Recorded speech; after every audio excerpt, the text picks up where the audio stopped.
What's up, everyone? It's Fuzzy. Welcome back to yet another MLB recap. We have a lot to talk about today. Juan Soto, he found a barrel for his first Mets home run, and that was a crazy game down in Houston. The Diamondbacks, not only did they just give out a contract extension, but they might have Kroger's version of Aaron Judge, which might sound like I'm dissing someone. That's a compliment. Yoshinobu Yamamoto racked up double-digit strikeouts as that game versus the Tigers came down to a play decided by millimeters. O'Neal Cruz, I think, broke the sound barrier on this home run, while Tatis, he's already on pace for a 40 season, and we got to see MLB's first game in a minor league ballpark since the shortened season. Yeah, that happened. All of that and more in today's MLB recap, a series in which we recap every game almost every single day. And don't forget to save yourself 20 bucks off on your baseball tickets or concert tickets on SeatGeek using code Fuzzy, as well as downloading Underdog Fantasy to your phone using code Fuzzy gets you a free pick'em, promo cash, a lot of cool stuff. First and foremost, I want to talk about the Brandon Pfaadt extension, because a lot of casual fans are like, why did a guy who has a career 5 ERA get almost 50 big ones,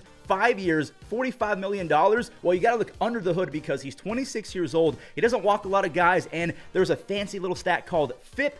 FIP is basically how good is a starting pitcher or a reliever at not allowing home runs, walks, and getting strikeouts. I've always called it the Satchel Paige stat because once upon a time, Satchel told all of his defenders to go into the dugout, and he basically said, I got this myself. He struck out the side all by himself. So in a nutshell, that's FIP, and Brandon Pfaadt had a pretty good FIP last year, so the Diamondbacks, they're confident that it was just bad luck on the defensive side of things, and we saw his ceiling in the playoffs in 2023. 26 strikeouts in 22 innings, only 8 runs allowed over 5 postseason starts. So Brandon Pfaadt, he gets his money. Anyways, enough of the contract talk. Let's see why I said the Diamondbacks have a Kroger's version of Aaron Judge. Well, look no further. Eugenio Suárez, he teed off for a 436-foot mammoth home run in the second inning. That's his second home run of the year already. Make it 3 home runs on the season. Over his last 75 games, dating back to the second half of 2024, he has 27 home runs. That really set the tone for the rest of the game as Arizona, they kept peppering baseballs. Geraldo Perdomo, that's an RBI single. Pavin Smith, he secured an RBI ground rule double. The newcomer Josh Naylor even got in on the RBI party. He looks really, really good, like he's primed for another breakout year. Now, the game ended up being 8-1 after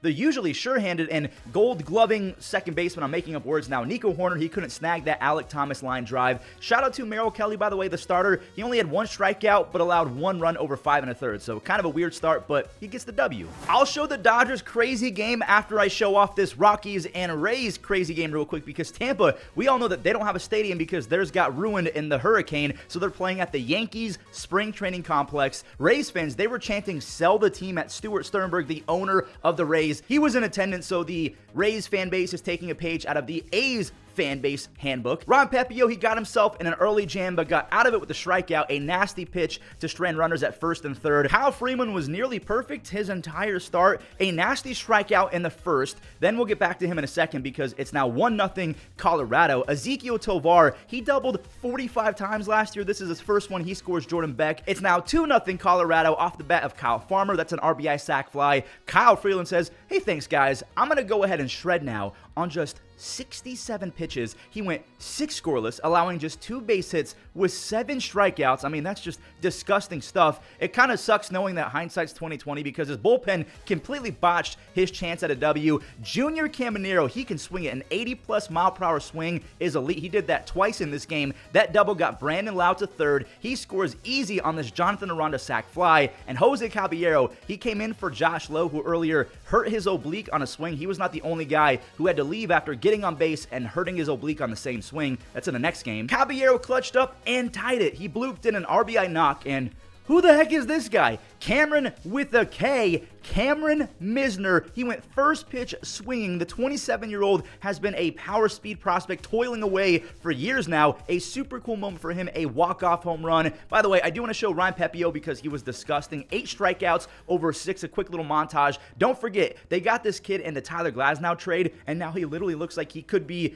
Tyler Glasnow-esque. All right, here we go. Tigers v. Dodgers. The Tigers are trying to put a stop to Ellie's attempt at being a perfect 4-0, which hasn't happened to the Dodgers in like 44 years. By the way, those World Series rings are beautiful. One of my favorite names in baseball, Dylan Dingler. He goes 410 feet for his second career home run. And here It's Bearded Glaber. Now, it's kind of crazy to realize he also could have been Bearded Glaber if he stayed with the Yankees. The sad part is, though, he hurt himself on this home run. He was clutching his side the entire time. That looks like an oblique, which is becoming a very prominent issue for hitters across the game of baseball. That's all that Detroit can muster off of Yoshinobu Yamamoto, who locked in for 10 strikeouts over 5 innings. That splitter was doing things that you really only seen in nightmares. Like, if you're a baseball player, you know exactly what I'm talking about. He has 14 strikeouts on the season already. Remember, he had to start over there in Japan. He came out the game losing 2-0, so this Freddie Freeman 2-run jack got Yoshinobu off the hook for taking an L. That was off the former Dodger Jack Flaherty. It seems like Freddie's ankle is all but 100% now. He and Jack, they were kind of laughing about it, and Mookie, I know it was 97, but Mookie's way too good for a middle fastball. That was his first of 2 clutch home runs. Gotta wait for the second one. Margot, he singled in Ryan Kredler, so Tanner Scott, he does in fact blow his save. He was only throwing 93 on the fastball, which is kind of scary. Riley Green, he's trying to make sure that it's not just a blown save, but an L. Margot safe. He snuck in his sliding mitt. Wait, we're going to replay. Austin Barnes got the edge of his glove on Margot's thigh, just barely so.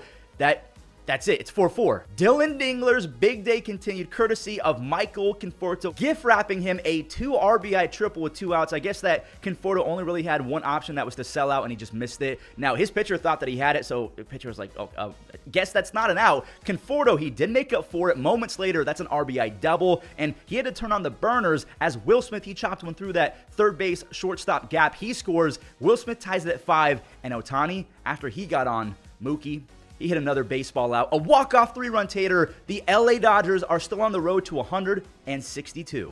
The Orioles kind of had this coming after putting up a mercy rule type score in Game 1 of the season in Toronto versus the Blue Jays. Alan Roden, he's flying in for a web gem. The rookies, they were showing off on defense for Toronto. Will Wagner, he flashed the leather over there at the hot corner. And look at the stretch from Vladdy. See, kids, do your yoga. Also, apparently, you got to eat a lot of ground beef in between doing yoga because that's all Jackson Holiday ate this offseason. He put on a reported 15 pounds of muscle, and that added muscle resulted in a 430-foot home run the other way at 110 off the bat. Now, Baltimore, they did grab another run, but from there, it was kind of a pathetic game. Charlie Morton, he walked in a run. Nathan Lucas, I think it's spelled Lukes, but isn't it Lucas? He gets the RBI. Alan Roden, who made the web gem earlier, he picks up his first career RBI on this sac fly, so it's 2-2. Charlie Morton is out when the Blue Jays were handed another free run. Will Wagner, he scores on the wild pitch. Vladimir Guerrero Jr., that's his first ribby of the year. Same with Anthony Santander. That ball chopped. Well, actually, it's not an RBI because the Blue Jays got another free run courtesy of a throwing error out the hand of Jorge Mateo. Bo Bichette scores on that bad throw. Then he does some run producing of his own 2 innings later. He's really trying to bounce back after hitting 225 last season. Ernie Clement, he socked a pinch hit 2-run double to end the scoring for both teams. He's been really productive since joining the Blue Jays in 2023. The newcomer Nick Sandlin, he got out of a bases loaded jam. Ryan Mountcastle whiffs to finish off this game as the Jays, they do in fact get their payback after getting embarrassed on opening day. The A's got some payback as well. I'm going to spoil it just a little bit. The 2025 front half of the A's rotation kind of reminds me of the 1990s Braves. I mean, that's a lot of hyperbole and me being dramatic, but that's how good they've been for 2 consecutive games. Gotta talk offense first, though, as Lawrence Butler, that's his first extra base hit and first base hit of the year. A double in front of the RBI machine, Brent Rooker. Brent, get going, ball. You can never be too sure because Julio, he's out there patrolling in the no-fly zone, but that ball's gone just barely off the top of the wall. Jeffrey Springs, he's trying to follow up Luis Severino's 6th shutout, but Dylan Moore, he ruined that in the... Or did he? JJ Bleday saves the day. What an absolute seed from center field to nab Mitch Garver, who looked like he was running in slow motion. We have some more JJ action in a second, but look at what Jeffrey Springs did to the Mariners offense. 9 strikeouts across 6 Shuddy, he did it on just 1 walk as well. That's 12 scoreless innings with 15 strikeouts between him and Luis Severino to begin 2025, spending the second most money in the American League this past offseason. It could actually work out this year. The JJ Bleday trade is also swinging way in their favor. That's an RBI infield single. And yeah, Mariners fans, they probably tuned out after this swing. Shea, he gapped one for their 4th run. Tyler Soderstrom, he stayed hot. His 3rd RBI extra base hit of the year already. Max Muncy, it still blows my mind that this kid not only has the exact same name, Max Muncy, but the same birthday as the other Max Muncy. 430 feet for your first big league hit. That's pretty fun. He started 0 for 7, so it's nice to get that funky Muncie off his back. Get it? Sorry about that. Luis Urias, the former Mariner, homers in his old ballpark. The A's, I mean, I know they're 1-1, but they're looking kind of nice. You know who else looks nice? O'Neal Cruz. I just want to say, he does not look 6'7" when he's trying to steal bags. He looks 8'4". He gets the third base on that bat throw, and look at that giant human running at elite speeds. McCutchen, he took an outside pitch and pulled it for an RBI double. That's his 430th career two-bagger. The Pirates, they kept on running on Miami as the 30-something-year-old Tommy Pham. He stole second, which ended up being completely unnecessary because O'Neal Cruz, good Lord, that's a 115-mile-per-hour cruise missile. He's already at 1 home run and 2 stolen bases. Mitch Keller, we love the fact that he had 4 strikeouts. Cool, fine, whatever, but he only walked 1 over 6 innings. That is the biggest thing to focus on for Mitch Keller the rest of the season. David Bednar, he's like, this guy cannot be closing games. He sucked last year. He's sucking again to start 2025. I guess this was the manager trying to instill confidence after he was awful in game 1. Yeah, it didn't work. By the way, that was Otto Lopez, and he's shaping up to be pretty dang good. He hit .333 with an .875 OPS his final 44 games of last year. He's keeping that momentum in 2025, and he's also a sick defender and very fast. Bednar did eventually get the last out, but yeah, to me, he's got to go. Another 4-3 ball game that involved a guy who already has a home run and 2 stolen bases. Nando, he had 2 stolen bases the day before, and just like Cruz, he now has a home run and 2 stolen bases. That leg is finally healthy because he was playing on I think a fractured leg last year. I didn't even know that the machete was a Padre. Martin Maldonado, I forgot that he was in San Diego. The odds must have been historic. Like, if you were live betting that game, it must have been plus 1,000 for him to get a base hit against Ronaldo Lopez of all people. Dylan Cease had a really weird third inning because he started off nasty, striking out the first 2, then he just kind of completely wet the bed. There's a Profar single, a walk, another walk, and you can't load the bases for Marcell Ozuna because he's going to do that. He sneaks one through the hole. It's tied at 2. Ronaldo, he returned the favor, though. Multiple base runners for San Diego, and Xander, that cut looks healthy. It's really nice to see him kind of swing through the zone with some authority. Jackson Merrill scores, and I guess it's just going to be one of those back and forth games. Jared Kelenic is trying to make sure that Alex Verdugo never sees the light of day. Are we entering the Crone Zone? Guys, did Jake just go lefty-lefty? We're in the Crone Zone. Robert Torres, he took care of the rest after that Cronenworth home run. San Diego, they're a perfect 2-0. Atlanta fans, I don't think they're worried, though, because reinforcements, they're on the way. The former number 2 overall pick, Jack Leiter, yeah, he was feeling himself early on in this game. Devers, he's seemingly forgotten how to hit baseballs now that hitting baseballs is his full-time job. He's a DH now, and down goes Alex Bregman on the 99-mile-per-hour paint. Jack Leiter's battery mate, his catching duo, Jonah Heim, had his back. That's his first of 2 homers on the day. The youngster, Christian Campbell for the Red Sox, he's looking so good. That's his second knock in 4 innings. He got Story to third base, and Willier, he clutched up again. He's 5 for his first 6. He's batting like 800, something like that, with 5 RBIs. Devers, on the other hand, he's 0 for his first 8 with 7 strikeouts. Now, to be fair, he did miss a lot of spring. He only had a handful of spring ABs. He's going to be okay. Jonah, he's trying to remind folks that he was an all-star with 18 home runs a few seasons ago, and that 2024 just can't it. It doesn't exist. It's Fugazi. It's Fugazi. It was a fluke. Jake Berger, he somehow barreled up a wicked pitch out the hand of Tanner Houck. Jock, he scores all the way from first base, and Josh Young, he did his job. That's an RBI single.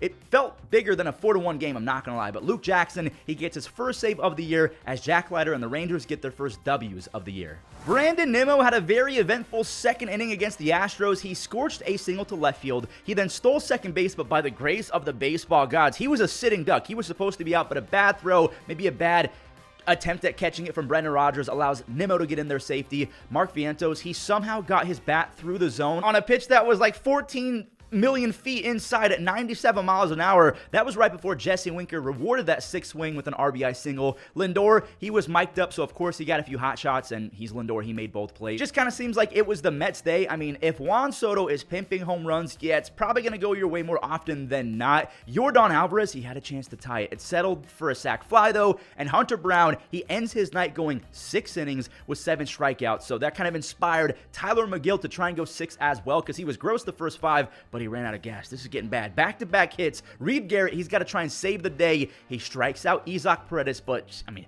it's scary times. Again, Yordan's up. He walked him. Things are even scarier. Christian Walker, he's up with the bases loaded. He chased at a nasty slider. And Yainer Diaz, who also rakes. The Astros lineup is still so deep without Tucker and Bregman. Popped him up. The Mets bullpen combined for 4 no-hit innings as they also pick up their first W of the year in the same game that Soto hits his first Mets home run. That does it for today's recap. Thank you guys so much for supporting the series so far. The first recap is approaching 100,000 views. You guys are insane. Thank you for everything, and I'll catch you in the next one. Enjoy the web gems. Alonso hits that one out towards center field. It's deep. It's Myers chasing. He's out near the wall, and he's got it! Ryan O'Hearn shoots this up the middle. Lucas charging in. Diving is right. Pitch from Springs. This one into center field. J.J. Bleday will make the catch. Allen diving stop. Strong throw. Tying run. Baez grounds this one up the middle. It's got eyes. Edman gets there. Gets the throw. O'Neal sharply hit ball. Backhanded by Wagner. Another strong